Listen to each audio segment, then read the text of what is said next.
آپ کو کچھ آ رہا ہے, چونکہ آپ ناسبیوں کے ساتھ بیٹھتے ہیں نا, تو آپ کو بہت کچھ آ رہا تھا. کریں الٹی, آپ لگائیں ان کو, کریں ساری الٹیاں کر دیں آپ. نہیں, میں صرف یہ کہہ رہا ہوں, آپ نے جس طریقے سے کہا کہ ابو بکر جو ہیں وہ کبھی یہ دعویٰ نہیں کریں گے. ہاں, نہیں کریں گے. صحیح ہے, تو میں تو یہ کہہ رہا ہوں کہ حضرت علی نے بھی کبھی دعویٰ نہیں کیا کہ میں ابو بکر سے افضل ہوں. پھر تو کیا ضرورت ہی نہیں, وہ تو ایک ٹاپک لاتا ہے نا. نہیں, تو بات تو ایک ہی میں آپ کو بتا رہا ہوں. ہاں, وہ اس لیے میں آپ کو بتا رہا ہوں کہ جب اہل بیت کا ذکر ہو رہا ہوتا ہے تو ان کو صحابہ سے ایکسکلوڈ کر کے تصور کیا جا رہا ہوتا ہے. حضرت علی تو نہیں کریں گے, حضرت علی تو اور بھی کسی کے ساتھ نہیں کریں گے. وہ تو کہیں گے ومن احسن قولا ممن دعا الی اللہ وعمل صالحا وقال اننی من المسلمین. وہ ٹھیک ہے, لیکن چلے آپ کے لیے میں عرض کر دیتا ہوں, آپ جان بوجھ کے پنگا لے رہے ہیں. تو بخاری مسلم میں جو حدیث ہے کہ 6 مہینے حضرت علی نے بیعت نہیں کی تھی حضرت ابوبکر کی, ٹھیک ہے. پھر حضرت فاطمہ کی وفات ہو گئی. بخاری مسلم کے الفاظ ہیں, حضرت علی نے پیغام بھجوایا حضرت ابوبکر کے لیے کہ آپ مجھے آ کے ملیں گھر آ کے. تو حضرت ابوبکر خود, حضرت علی خود چلے جاتے ہیں نا ان کے گھر. آپ ذرا اس کی انٹینسٹی کو غور کریں. کیا پنجاب کا وزیر اعلیٰ یہ کہے گا کہ پرائم منسٹر مجھے گھر آ کے ملو؟ تو جرت ہے اس کی یہ کہہ دے؟ اس جرت کے پیچھے کیا چھپا ہوا ہے؟ ہائے ہائے ہائے, لے جاؤ آج. یہ جرت کے پیچھے کیا چھپا ہوا ہے کہ مجھے آ کے ملو, اور ملنے والا بھی آ رہا ہے. وہ کہ میں خلیفہ ہوں, پوری امت نے مجھے بیعت کی ہے, مجھے بلا رہا ہے اپنے گھر میں. ان کی عرضی اپنی جگہ ہے, لیکن حضرت علی کا جو ایکٹ ہے یہ کیا شو کر رہا ہے؟ ان کو پتا تھا اہل بیت کا سٹیٹس کیا ہے. اور پائی سد سکتے نے, انہوں نے گھر دین نازل ہویا ہے. ابو بکر نے دین قبول کیتا ہے نا, علی نے تو گھر دین آیا ہے. اور ساتھ کہا کہ کسی کو ساتھ لے کے نہیں آنا.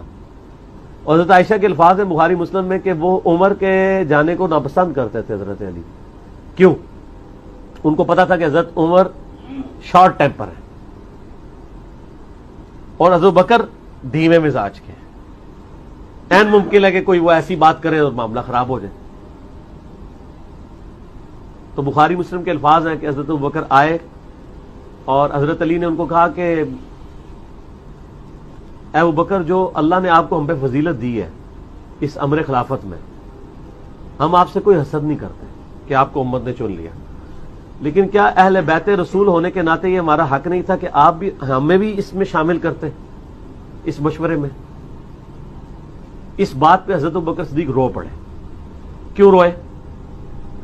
ہونا تو چاہیے تھا کہ جس طرح آج ناسبی کھڑے ہو کے تو بڑے بڑے جواب دے رہے ہیں, تو حضرت ابوبکر بھی ایک جواب گاڑ کے بتا دیتے کہ یار علی تجھے نہیں پتا یار کتنی مصیبت تھی, وہ سعد ابن عبادہ نے اپنا وہ لادہ ایک مسئلہ کھول لیا تھا, یہ تھا وہ تھا. ان کو پتا تھا کہ جو کچھ بھی تھا یہ کچھ نہیں ہونا چاہیے تھا جو سقیفہ بنی ساعدہ میں ہوا ہے. آج اگر حضرت ابوبکر زندہ ہونا, یقین کریں ان سے ذرا یہ اسلامک ہسٹری کے 2 ٹکڑے دکھائے جائیں, خون کے آنسو روئے کہ سقیفہ بنی ساعدہ کے افیکٹ کہاں تک گئے ہیں, قیامت تک جا رہے ہیں. آج تو ہم ڈیسائیڈ کر سکتے ہیں, چلے اس زمانے میں تو کوئی کہہ سکتا تھا, آج تو ہمیں نظر آ رہا ہے نا امت ایک ہی نہیں ہو رہی. آدھی بات تو انہوں نے اس وقت بھی ایکسپٹ کر لی کہ یہ ہوا ٹھیک نہیں ہے. کیوں؟ وہ رو پڑے. جب کسی شخص کو کسی غلطی پہ آر دلائی جائے اور وہ اس کی جسٹیفیکیشن دینے کے بجائے رونا شروع کر دے, تو اس کا مطلب کیا ہوتا ہے کہ اس غلطی کو مان رہا ہے. کیا ہو گیا تھا وہاں پہ؟ ہو جاتا چلے وہاں ڈیسائیڈ ہو جاتا کہ بھئی سقیفہ بنی ساعدہ پہ کہ سعد ابن عبادہ اور سارا معاملہ ٹیکل کر کے بیعت کیے بغیر کہتے ہیں بھئی حضور کو دفنا لینے دو, پھر ڈسیزن کر لیتے ہیں تم لوگوں نے کیا کام کیا ہے. ابھی تو ہم نبی علیہ السلام کے غم سے فارغ نہیں ہوئے, فی الحال اس مسئلے کو ہم پوسٹ پون کرتے ہیں, فلاں تاریخ کو ہم فلاں جگہ میٹنگ کریں گے اور خلیفہ چن لیں گے. یہ آپشن ہو سکتا تھا کہ نہیں؟ مجھے بتائیں آپ. چند لوگوں نے مل کے چن لیا اور بعد میں وہ تو حضرت بکر کی شخصیت بہت بڑی تھی تو اس لیے اتفاق ہو گیا. انصار میں سے خود بھی کوئی نہیں کھڑا ہوا, لیکن مس ہینڈلنگ آپ اس کو مانیں گے, خود سیدنا ابوبکر مانے, اور آج تو بڑی آسانی سے ہم اس کو کہہ سکتے ہیں. حتیٰ کہ صحیح بخاری میں حضرت عمر خود کہہ رہے ہیں کہ ابو بکر کی جس طریقے سے خلافت قائم ہوئی اس کو کبھی کوئی دلیل نہ بنائے, وہ کیٹاسٹرافک کنڈیشن تھی. آندہ مسلمانوں کے مشورے کے بغیر جسے خلیفہ چنا گیا اس کا انجام قتل و غارت ہوگا. حضرت عمر خود اس کو دلیل کے طور پیش کریں گے, ابو بکر کی پلی کبھی نہیں لینی ہے اس طریقے سے خلیفہ نہیں چنا جانا چاہیے.